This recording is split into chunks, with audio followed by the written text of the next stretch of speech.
In the Talmud, in Masechet Makot, Rabbi Simlai teaches that there are 613 mitzvot, Taryag mitzvot, in the Torah.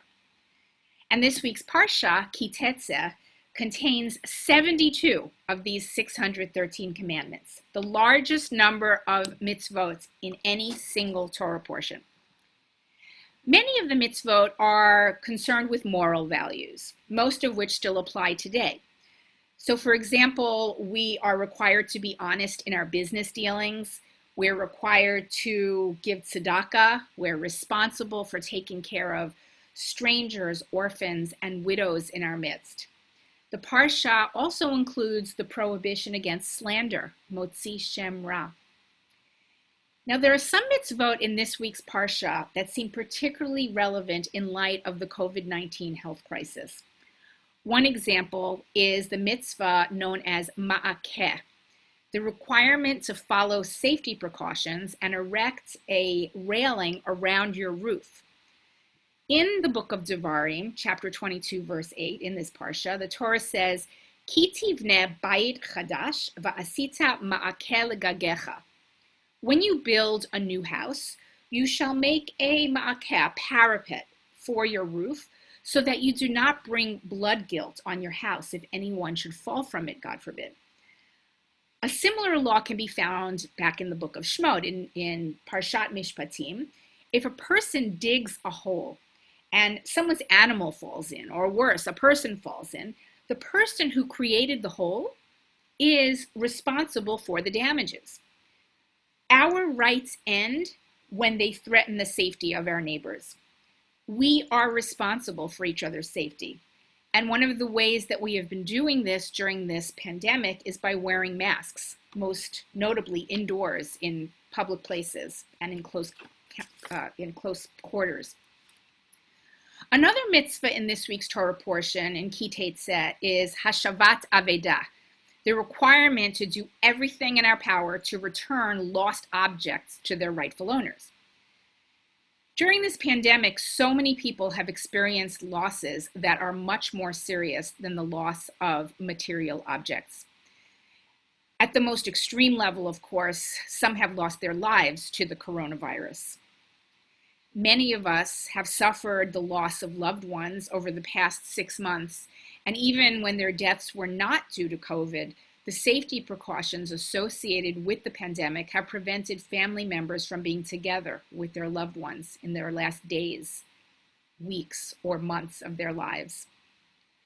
And there have been less severe losses, but losses nevertheless, losses such as the cancellation or postponement of life cycle events that were supposed to be joyous, be they bar mitzvah ceremonies, bat mitzvah ceremonies, weddings, or baby namings.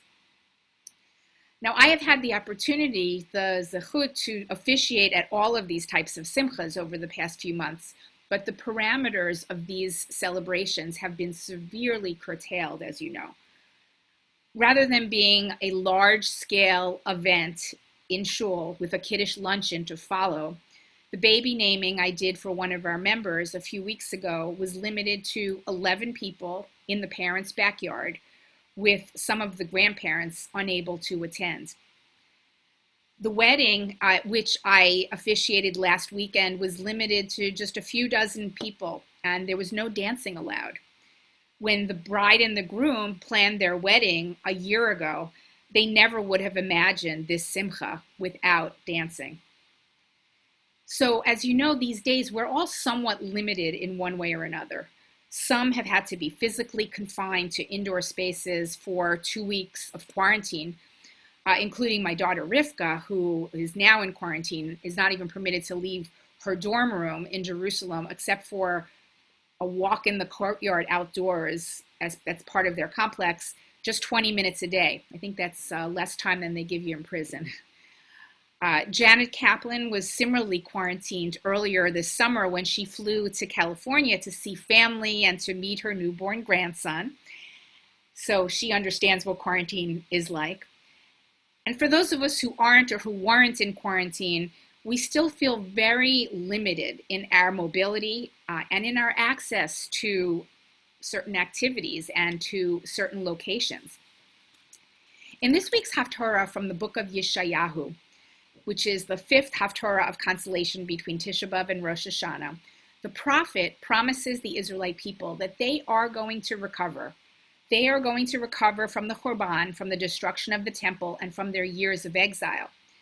Isaiah assures the people that there will be good times ahead, that they will be able to, the expression he uses, broaden their tents and return to the promised land after so many years of restriction and loss. In Yeshayahu's words, Harchivi mekom aholech, make broad your tent, stretch out the guide ropes, bring a breadth to your life. My friend and colleague, Rabbi Jeremy Gordon, who is the spiritual leader of New London Synagogue, he plans to include this quote from the Haftarah in his charge to the Bar Mitzvah boy this Shabbos. In his charge, Rabbi Gordon raises the question, in the age of Corona, how do we broaden our tents when we can't go out and do all of the things that we want to do? And in typical rabbinic fashion, Rabbi Gordon answers his own question and teaches that breadth is ultimately found not in our tents, but rather in our hearts. To be broad-hearted means to look out at the world with a sense of ease, with a sense of calm. Even as we acknowledge how much of the world is desperately frustrating and how much makes us angry these days, we need to strive to expand our hearts to find some sense of ease with our current circumstances. This frustration that many of us feel by the limited nature of our tents has brought out a certain shortness of spirit in many of us, a tendency towards anger and snappiness, impatience. But these are the very tendencies that we are encouraged to avoid, especially this time of year in the month of Elul, as we prepare our souls and our hearts for the holy days ahead. Rambam teaches in Hilchot Tshuva, the laws of repentance and return, try not to be so quick to anger. Asur li adam lihiyot achzari. It is forbidden for a person to be cruel. Rather, one should strive to be kasher lichos, slow, difficult to anger, and noach leratzot, easily placated and calmed down. And I think these are really important ideals to keep in mind as we approach this high holiday season. You know, the title of this week's Parashat, Tetze, means when you go out. And in the context of the Parsha, the words refer to going out to war. These days, many of us feel at war with the coronavirus, and we're all looking forward to the day when we can go out again the way we used to do. Some of us might be going into this high holiday season with a sense of frustration and loss, mourning the way things used to be, and feeling disappointment at the way things are.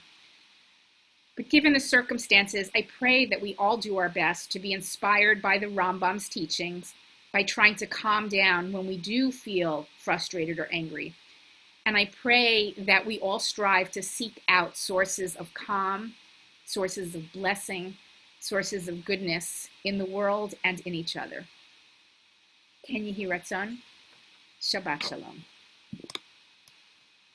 I'm going to turn it over now to Heather, if she's there, and to Zoe to do milestones and the rest of the announcements.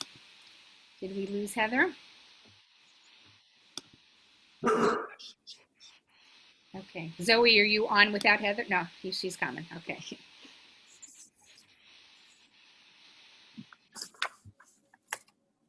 You're good. To unmute. Okay. Can you hear me now? Yes. Yes. Okay. First of all, I want to thank everybody who came and shared and zoomed in to be part of our minyan. And I want to thank the TBA family for continuing to be the TBA family despite the challenges that we have with the pandemic.